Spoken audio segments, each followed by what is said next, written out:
નમસ્કાર, હું છું નિશા રાજન. વડોદરા 24 અવર્સ ન્યૂઝ ચેનલમાં આપનું સ્વાગત છે. જોઈએ આજના સમાચાર. વડોદરાના મકરપુરામાં મોડી રાત્રે નશેબાજ કાર ચાલકે આતંક મચાવ્યો. પૂરઝડપે રોંગ સાઈડ કાર હંકારીને વાહનોને અડફેટે લેતા અનેક લોકોને ઈજા. સંસ્કારી નગરી વડોદરામાં છેલ્લા ઘણા સમયથી અસામાજિક તત્વો બેખૌફ બની આતંક મચાવી રહ્યા છે. 3 દિવસ પહેલા જ માંજલપુર વિસ્તારમાં અસામાજિક તત્વોને સિગરેટ દૂર જઈને પીવાનું કહેતા મહિલા સિક્યુરિટી ગાર્ડને અસામાજિક તત્વો દ્વારા માર મારવામાં આવ્યો હતો. જ્યારે ગત રાત્રિના આજ વિસ્તારમાં એક નશેબાજ કાર ચાલકે રોંગ સાઈડ ઉપર કાર પોતાની પૂરઝડપે હંકારી અકસ્માત સર્જ્યો.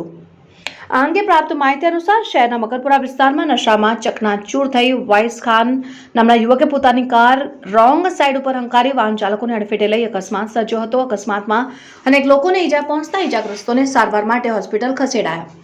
અકસ્માતના પગલે દોડી આવેલ લોકટોળાએ નશેબાજ વાઇસ ખાનને પકડી મેથીપાક ચખાડી નશેબાજ કાર ચાલક વાઇસ ખાનને મકરપુરા પોલીસને હવાલે કરતા પોલીસે તેની ધરપકડ કરી કાયદેસરની કાર્યવાહી હાથ ધરી છે. મકરપુરા રોડ ઉપર નશેબાજ કાર ચાલક દ્વારા કરવામાં આવેલ અકસ્માતના સીસીટીવી ફૂટેજ સામે આવ્યા છે, જેમાં કાર ચાલક પૂરપાટ ઝડપે કાર હંકારતો જોવા મળી રહ્યો છે અને સ્ટેરિંગ પર કાબુ ન રહેતા કાર ડિવાઈડરમાં ચડાવી દીધી છે અને બાદમાં કાર રિવર્સ લઈ રોંગ સાઈડ ચલાવી અનેક લોકોને અડફેટમાં લેતા નજરે પડે છે. જોકે અકસ્માત સર્જનાર નશેબાજ કાર ચાલક વાઇસ ખાનને રાતોરાત જામીન આપી દેતા નશામાં ધૂત કાર ચાલકને જામીન આપવામાં પોલીસે કેમ ઉતાવળ કરી તે સવાલ ઊભા થઈ રહ્યા છે.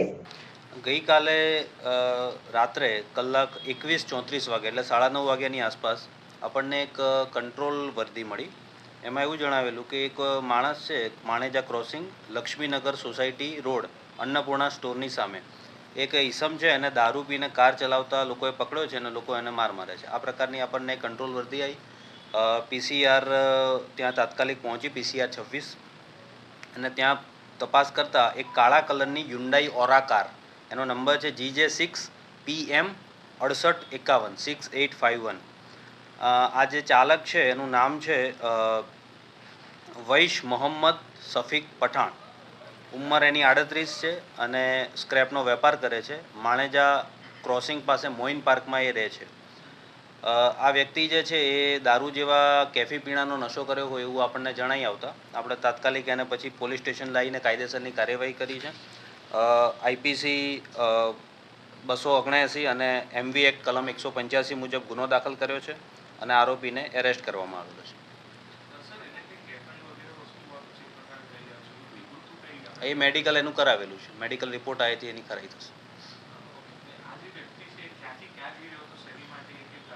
એ બસ એના ઘરે જઈ રહ્યો હતો એવું જણાવે છે. માણેજા ક્રોસિંગ પાસે જ રહી છે, બરાબર, એના ઘરે જઈ રહ્યો હતો. આ ગાડી કબજે કરેલી છે, ગાડી ડિટેન કરેલી છે. બસ એ કોઈ કેફી નશો કરેલો હોય એવું જણાય છે. હા, એ તપાસ કરીશું.